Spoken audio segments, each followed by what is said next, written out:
Bienvenidos a Parmenas Radio. ¿Cómo están hoy? Espero que bien. Los invito a unirse a nuestras redes sociales en Twitter, Facebook, Instagram, que nos quiten los impuestos. Antes de empezar el programa, les recuerdo que estamos llevando la campaña #Ley de Amparo y diariamente publicamos un fundamento de la Ley de Amparo. Vamos a empezar con el programa de hoy. Contabilidad electrónica. Antes de empezar el programa de hoy, me gustaría actualizar la cifra de fallecidos por COVID-19, que de acuerdo a las autoridades son 302,000 personas. Estos días pasados son los que ha habido mayores contagios a nivel nacional, teniendo cifras de hasta 48,000 contagios por un solo día. Es el número más alto de contagios en toda la pandemia.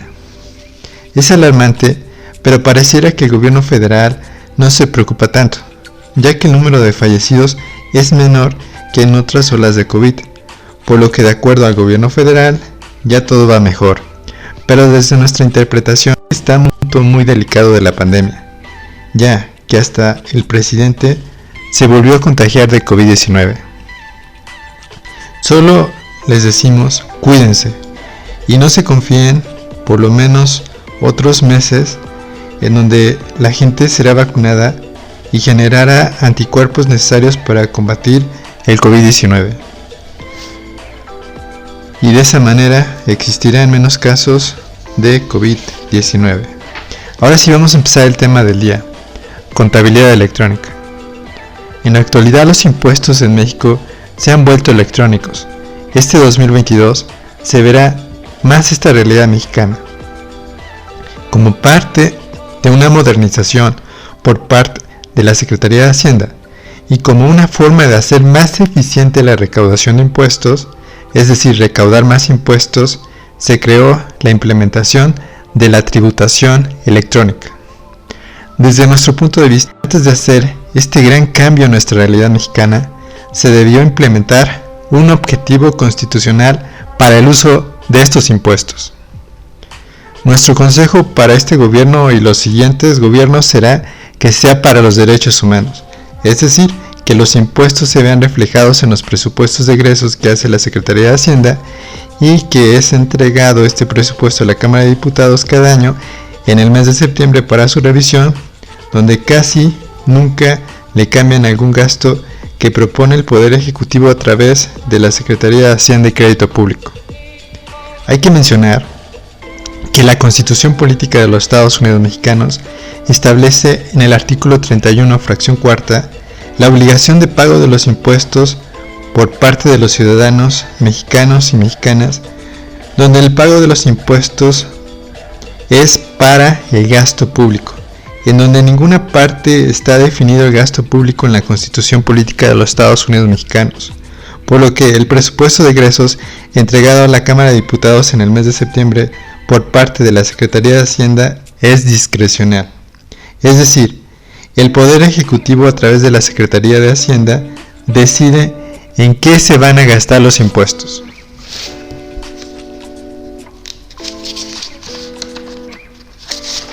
Este planteamiento sencillo y general me parece muy importante de entender antes de abordar el tema de hoy de contabilidad electrónica, ya que es muy complicado de realizar por parte de los contribuyentes, ya que hacer una contabilidad electrónica es como hacer un rompecabezas de 1000 piezas cada mes, en donde hay reglas de parte de la doctrina contable que se llaman normas de información financiera, reglas fiscales como la ley de ISR que grava las utilidades, la ley del IVA que grava la comercialización de los productos y servicios, la ley IEPS que grava la enajenación e importación de bienes como bebidas alcohólicas y cerveza, alcoholes, alcohol, mieles, tabacos, labrados, gasolina, diésel, bebidas energetizantes, bebidas con azúcares añadidos, combustibles fósiles, plaguicidas. Estas leyes se tienen que seguir para la comercialización de tus productos o servicios.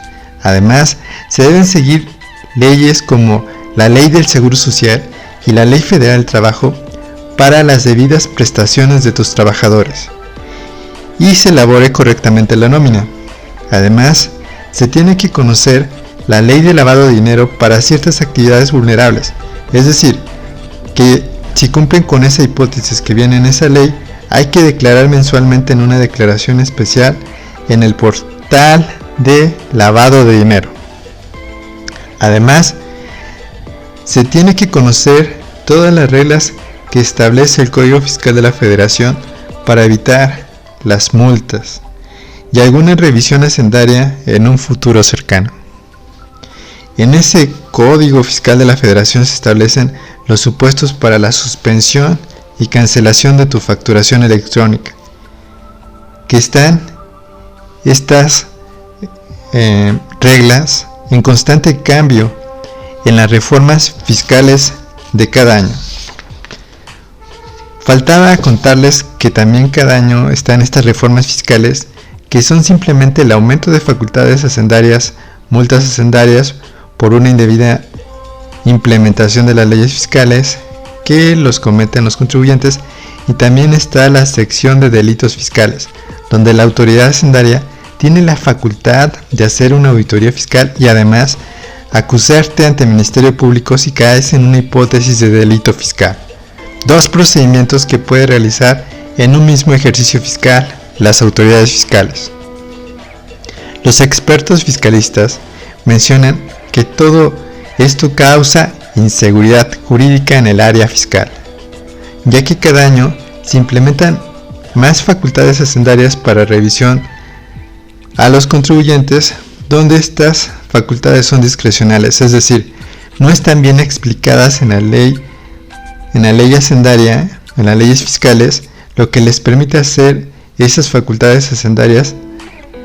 Además de que con estas facultades se hacen un sinfín de revisiones y rechazo de deducciones, en donde la única forma de defensa de los contribuyentes es por medio del recurso de revocación que se tramita por buzón tributario, el juicio de nulidad y el juicio de amparo, donde solo los que tienen más paciencia y abogados fiscalistas se atreven a una defensa fiscal, ya que es muy tardada y muy cara, sin decir que si el juzgador no tiene mucha experiencia fiscal, le dará la razón a la Secretaría de Hacienda.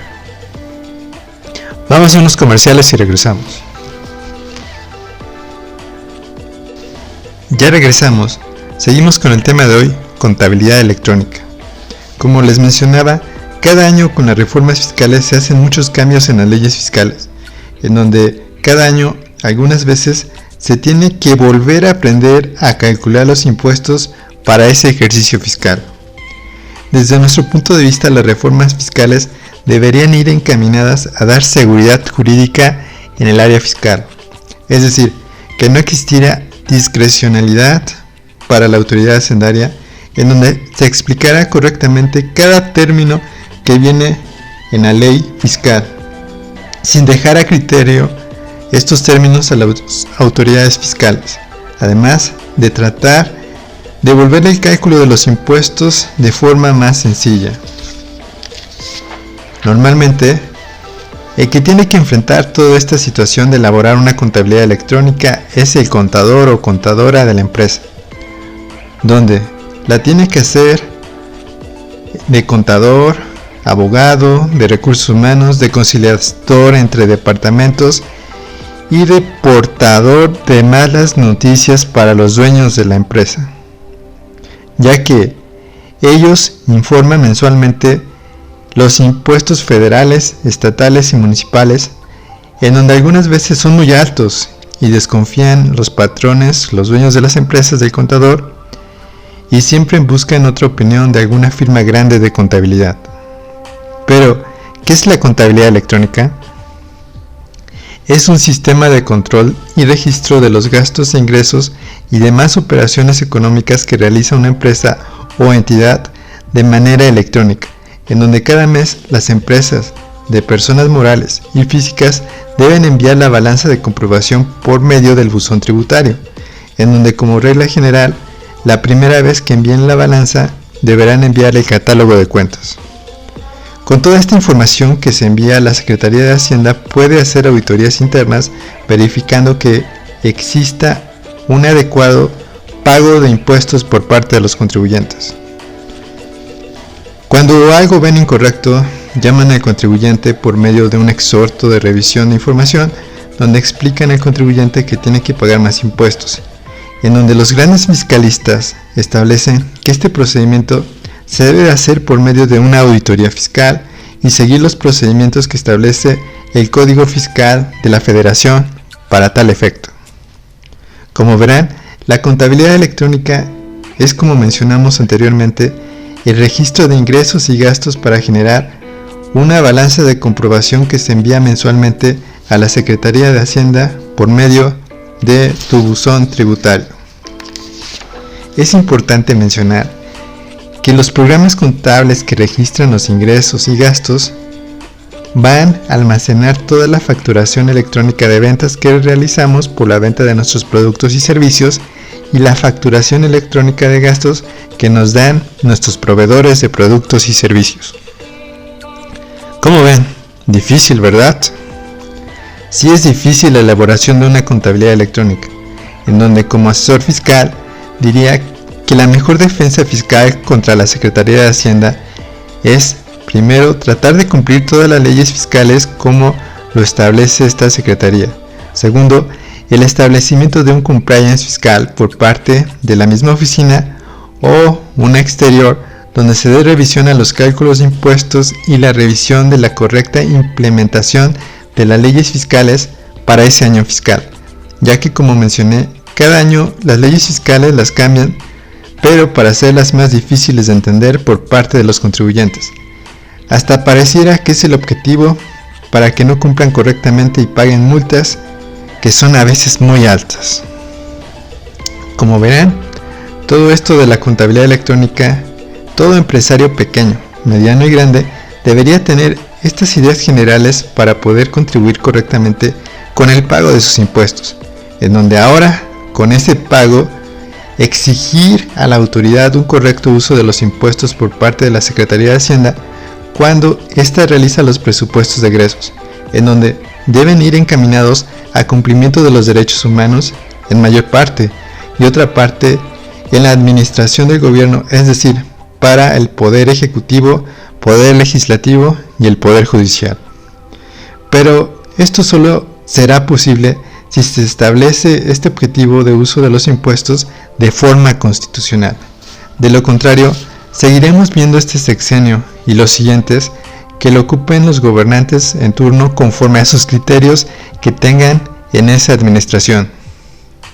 Me gustaría que la contabilidad electrónica fuera un tema sencillo para estas y nuevas generaciones, pero la verdad es que, como veo, cada año se complica más la contabilidad electrónica, donde para poder cumplirla, es decir, registrar los ingresos y gastos de forma electrónica, los contribuyentes deben gastar en licencias que van de 10,000 a 11,000 pesos de forma anual o contratar los programas por medio de rentas que van de 500 a 2,000 pesos mensuales, causando un gasto más al contribuyente para poder cumplir con la contabilidad electrónica, es decir, el envío de la balanza de comprobación mensual por medio de buzón tributario. Espero les haya gustado el programa de hoy, donde vimos el tema contabilidad electrónica. Los invitamos a comprar el libro Carlitos y los impuestos de forma electrónica en Amazon y Gandhi. Si lo requieres físico, está disponible en CCA Puebla. Y recuerden que los impuestos no es un castigo, siempre que se ocupen para otorgarnos nuestros derechos humanos. Hasta la próxima.